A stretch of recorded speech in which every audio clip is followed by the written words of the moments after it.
وَمِنْ أَهْلِ الْكِتَابِ، اب یہاں ایک اور نقطہ سمجھ لیجئے کہ برے سے برے گروہ کے اندر بھی کہیں نہ کہیں کوئی افراد اچھے بھی ہوتے ہیں. داعی کے لیے یہ ضروری ہے کہ ان کو بھی مینشن کرتا رہے کہ ان میں اچھے لوگ بھی ہیں، تاکہ وہ جو لوگ ہیں ان کے دلوں کے اندر نرمی پیدا ہو. اسی طرح برے سے برے آدمی میں کوئی اچھائی بھی ہے.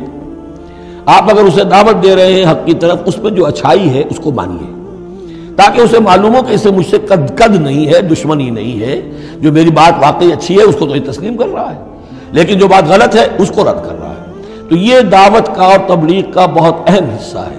اگر آپ ٹوٹلی نگیٹ کر دیں گے تو وہ بھی کہے گا کہ یہ بھی اندھا بہرا ہے تو میں بھی اندھا بہرا رہوں، یہ میری اچھائی کو بھی نہیں دیکھ سکتا، صرف میری برائی نظر آ رہی ہے.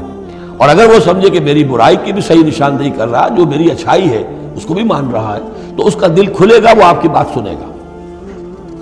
وَمِنْ أَهْلِ الْكِتَابِ مَنْ إِنْ تَأْمَنْهُ بِقِنْطَارٍ، اہل کتاب میں سے ایسے بھی ہیں کہ اگر ان کے پاس تم امانت رکھوا دو ڈھیروں مال، یؤدِّهِ إِلَيْكَ، وہ تمہیں پورا پورا واپس کر دے گے. امانت دار ان میں موجود ہیں. وَمِنْهُمْ، اور ان میں سے ایسے بھی ہیں مَنْ إِنْ تَأْمَنْهُ بِدِينَارٍ، ان کے پاس اگر ایک دینار بھی امانت رکھوا دو، لا یؤدِّهِ إِلَيْكَ، وہ تمہیں واپس نہیں کرے گا، ادا نہیں کرے گا تمہیں، الا ما دمت علیہ قائما، الا یہ کہ تم اس کے سر کے اوپر کھڑے ہو جاؤ، مسلط ہو جاؤ، تب تو دے دے گا، ورنہ نہیں دے گا. اچھا، یہ ہے ان کے اکثر کا کردار. لیکن جو بھی تھوڑے بہت تھے ان میں، ان کی اچھائی کا بھی ذکر کر دیا. اور بالفعل اس قسم کے کردار کے لوگ جو ہیں وہ عیسائیوں میں تھے، یہودیوں میں تو نہ ہونے کے برابر تھے. لیکن اہل کتاب کا مسئلہ ہو رہا ہے، اس میں یہ دونوں گروپ موجود ہیں. ذالک بانہم، اور یہودیوں میں یہ کردار کیوں آ گیا ہے، کیوں بے ایمانی خیانت کیوں آ گئی؟ ذالک بانہم قالوا لیس علینا فی الامیین سبیل، یہ اس لیے کہ انہوں نے یہ عقیدہ گھڑ لیا ہے کہ ان امیین کے بارے میں ہم پر کوئی ملامت نہیں ہے. یہ اچھی طرح سمجھ لیجئے، یہودیوں کا یہ عقیدہ تورات میں نہیں ہے، لیکن اصل جو کتاب ہے ان کی مذہبی وہ تورات نہیں ہے، تالمود ہے. یوں سمجھیے کہ تورات تو ہے ام الکتاب ان کی جو بھی ہے، لیکن جو ان کا ساری شریعت ہے، جو ان کے ضوابط ہیں، قوانین ہیں، قواعد ہیں، عبادات کی تفاصیل ہیں، وہ سب ہیں تالمود میں. اور تالمود میں یہ بات موجود ہے کہ یہودی کے لیے یہودی سے جھوٹ بولنا حرام، غیر یہودی سے جیسے چاہو جھوٹ بولو. یہودی کے لیے کسی یہودی کا مال ہڑپ کرنا ناجائز حرام. غیر یہودی جنٹائلز اور گوئمز، ان کا مال جس طرح چاہو دھوکے سے، بائی ہوک بائی کروک، جس طرح چاہو ہڑپ کرو.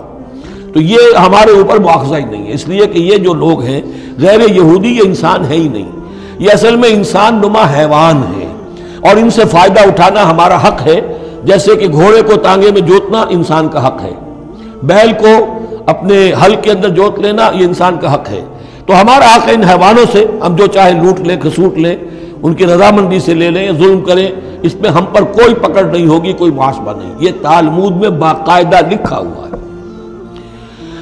ذالک بانہم قالوا، اس لیے کہ ایک پکچر بھی اس پر بنی ہے جو امریکہ کے عیسائیوں نے بنائی ہے، the other side of Israel, جس میں کہ انہوں نے ایک شخص نے ایک یہودی کتب خانے میں جا کر کتابیں نکال کر پھر اس کے اوپر نشان لکھا کر یہ چیزیں لکھی ہوئی ہیں. کیا یہودیت کا جو اصل چہرہ ہے وہ اس ڈاکومنٹری کے اندر، ویڈیو کے اندر واضح کر دیا گیا ہے ان کی کتابوں کے حوالے سے. ذالک بانہم قالوا لیس علینا فی الامیین سبیل، یہ اس لیے ہے ان میں یہ خیانت اور بے ایمانی اور جھوٹ اور دغا کہ انہوں نے یہ عقیدہ گھڑ لیا ہے کہ غیر یہودی لوگوں کے بارے میں ہم سے کوئی پرسش ہی نہیں ہے، کوئی ہمارے اوپر کوئی ذمہ داری ہے ہی نہیں. وَيَقُولُونَ عَلَى اللَّهِ الْكَذِبَ وَهُمْ يَعْلَمُونَ، اور وہ تو اللہ تعالیٰ کی طرف نسبت دے رہے ہیں، منسوب کر رہے ہیں جھوٹ کو، اور وہ جانتے بوجھتے کر رہے ہیں. ان کے علماء جانتے ہیں. بَلَا مَنْ أَوْفَىٰ بِعَهْدِهِ وَاتَّقَىٰ فَإِنَّ اللَّهَ يُحِبُّ الْمُتَّقِينَ، کیوں نہیں، جو کوئی بھی اللہ کے ساتھ کیا ہوا اپنے عہد کو پورا کرے گا اور تقویٰ کی روش اختیار کرے گا تو اللہ تعالیٰ کو تو متقین پسند ہے. ان الذین یشترون بعہد اللہ وایمانہم ثمنا قلیلا، یقیناً وہ لوگ کہ جو اللہ تعالیٰ سے جو عہد انہوں نے کیا تھا اسے فروخت کرتے ہیں اور اپنی قسموں کو فروخت کرتے ہیں حقیر سی قیمت پر. جب دیکھتے ہیں کہ ہماری بات لوگ جو کچھ شک کر رہے ہیں، اچھا جی ہم خدا کی قسم کھا کر کہتے ہیں کہ ایسا ہے، اب یہ جھوٹی قسمیں. ثمنا قلیلا اولئک لا خلاق لهم فی الآخرہ، یہ وہ لوگ ہیں کہ جن کے لیے کوئی حصہ نہیں ہے آخرت میں. ولا یکلمہم اللہ، نہ اللہ ان سے کلام کرے گا. ولا ینظر الیہم یوم القیامہ، اور نہ ان کی طرف نگاہ کرے گا قیامت کے دن. ولا یزکیہم، نہ ان کو پاک کرے گا. یہ بھی سورہ بقرہ میں تقریباً پورا مضمون آ چکا ہے. وَلَهُمْ عَذَابٌ أَلِيمٌ، ان کے لیے دردناک عذاب ہے.